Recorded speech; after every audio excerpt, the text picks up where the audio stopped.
ಇದು ಬೇಕಾ ಅಂತ.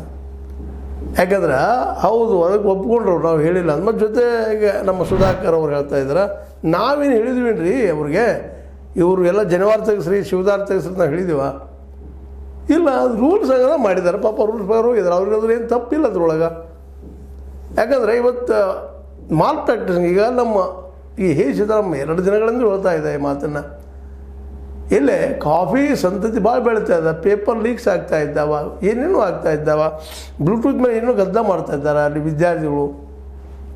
ಅಂತಹ ತುಡುಗು ವಿದ್ಯಾರ್ಥಿಗಳನ್ನ ಹಿಡಿಸುವಾಗೆ ಇವೆಲ್ಲ ಅನಿವಾರ್ಯವಾಗಿ ಉದ್ದೊಳಂಗೆ ಹಾಕೊಳಂಗಿಲ್ಲ, ಕಾಲಾಗ ಬೂಟ್ ಹಾಕೊಳಂಗಿಲ್ಲ, ಶೂಸು ಹಾಕೊಳ್ಳೋಂಗಿಲ್ಲ, ಮುಂದೆ ಜನವಾರ ಹಾಕೊಳ್ಳೋಂಗಿಲ್ಲ, ಶಿವದಾರ ಹಾಕೊಳ್ಳೋಂಗಿಲ್ಲ, ಇವೆಲ್ಲ ರೂಲ್ಸ್ ಮಾಡಿದಾರೆ ಅವರು. ಇದು ಸುಪ್ರೀಂ ಕೋರ್ಟ್ ಒಪ್ಪಿಗೆನೂ ಕೊಟ್ಟದ.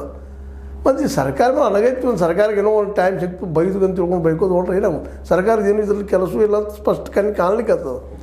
ಅವರಾಗ ಹೇಳ್ತಾರೆ ರೀ ರೂಲ್ಸ್ಗಳನ್ನು. ಈ ರೂಲ್ಸ್ ಈಗಾಗಲೇ ಇತ್ತೀಚೆಗೆ ಬಂದವ, ಇದು ಸುಪ್ರೀಂ ಕೋರ್ಟು ಒಪ್ಪಿಗೆ ಕೊಟ್ಟದ.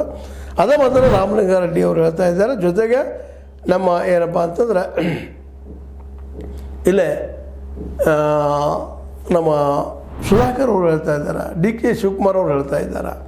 ಈಗ ನಾವು ಮತ್ತೆ ಹೇಳ್ತಾ ಇದ್ದೀರಪ್ಪ ಇಂಥದ್ದು ಮುಟ್ಟಬೇಡ್ರಿ, ನಾ ಜನವಾರ ಆಗಲಿ ಶಿವದಾರ ಆಗಲಿ ಧಾರ್ಮಿಕ ಒಂದು ವಿಷಯಗಳು ಮುಟ್ಟಬೇಡ್ರಿ ಅಂತ. ಅದು ತಪಾಸಣೆ ಮಾಡಬೇಕಲ್ರಿ.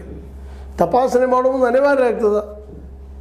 ಇವತ್ತು ಮಾಡರ್ನ್ ಯುಗದಲ್ಲೇ ಹೊಸ ಹೊಸ ರೀತಿಯ ಕಾಫಿ ಮಾಡುವಂಥ ಪದ್ಧತಿಗಳು ಬೆಳೀತಾ ಇದ್ದಾವೆಲ್ಲ. ಇದಕ್ಕೆ ತಲೆ ಮಾಡ್ಬೇಕಾದ್ರೆ ಮತ್ತು ಅನಿವಾರ್ಯ ಅದ, ಪರೀಕ್ಷೆ ಪವಿತ್ರ ಉಳಿಬೇಕಲ್ಲ, ಯೋಗ್ಯರಿಗೆ ಸಿಗ್ಬೇಕಲ್ಲ ಅವ್ರ ಚೀಟಿಗಳು. ಇದನ್ನು ದೊಡ್ಡ ಇಶ್ಯೂ ಮಾಡಿಕೊಂಡು ಇದನ್ನು ಚರ್ಚೆ ಮಾಡೋದು ಸರಿನಾ? ಮತ್ತು ಸ್ಟ್ರೈಕ್ ಮಾಡೋದು ಸರಿನಾ? ಇಲ್ಲ. ಯಾಕಂದರೆ ಅನ್ಯಾಯ ನ್ಯಾಯ ಆ ಮಾತು ದೂರದ ಮಾತು.